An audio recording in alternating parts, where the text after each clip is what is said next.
አብዛኛው ሰው የሱስን ችግር ወይ ደግሞ ከሱስ ጋር የተያያዙ የሚገጥማቸውን ማንኛውም አይነት የጤና እክሎችን ከአእምሮ ጤና ጋር የማቆራኘት ባህላቸው ደካማ ነው።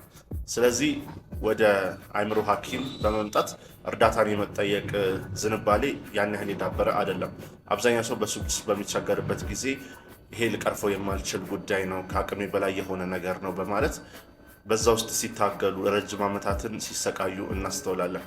ነገር ግን የሱስ ችግር ራሱ ሕክምና ያለው በአእምሮ ሕክምና ሊድን የሚችል ወይ ደግሞ በዛ ውስጥ አልፈው ሰዎች ሪከቨር ማድረግ የሚችሉበት አጋጣሚ ያለ አንድ የአእምሮ ችግር ውስጥ ሊመደብ የሚችል ነገር ነው። ሱስ ስንል የተለያዩ ነገሮችን ልናነሳ እንችላለን። ለምሳሌ ከአልኮል ጋር የተያዙ ከጫት ሲጋራ ጋር የተያዙ ችግሮችን እናስተውላለን። እነዚህ በስፋት በማህበረሰባችን ውስጥ የሚስተዋሉ ችግሮች ናቸው። እንደዚሁም ሌሎች አደንዛዥ እጾች እንደዚሁ በጥቅም ላይ ይውላሉ። እነዚህ ሁሉ በአእምሮ ላይ ከፍተኛ የሆነ ጫናን ያሳድራሉ። ከስራ ወይ ደግሞ ከትምህርት እንደዚሁም ከተለያዩ ፕሮዳክቲቭ ከሆኑ ስራዎች ሰዎችን ሲያስተጓጉሉ እናስተውላለን።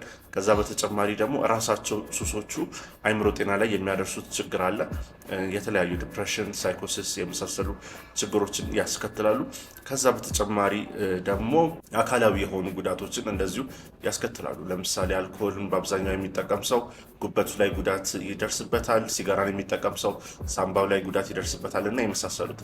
ስለዚህ እነዚህ ችግሮች ሰፊ ከመሆናቸው አንጻር ሱስን ማቆም ወይ ደግሞ ሪከቨር ማድረግ በጣም አስፈላጊ ነው።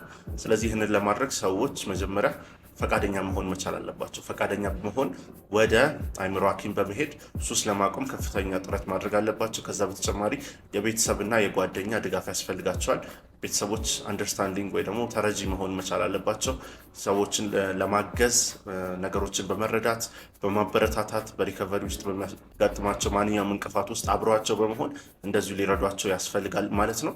ከዛ በተጨማሪ ደግሞ በተለያየ ጊዜ እንደምንናገረው ሪከቨሪ ግሩፖችን ማቋቋምና ለዚህ አድቮኬት ማድረግ፣ ስለዚህ ማውራት፣ በተለያዩ አጋጣሚዎች በሶሻል ሚዲያም ሆነ በዋና በሜንስትሪም ሚዲያዎች ስለዚህ ጉዳይ መነጋገር ሰዎች የበለጠ ስለዚህ ጉዳይ እንዲያወሩና እንዲነጋገሩ መፍትሄም እንዲያበጁ ይረዳል።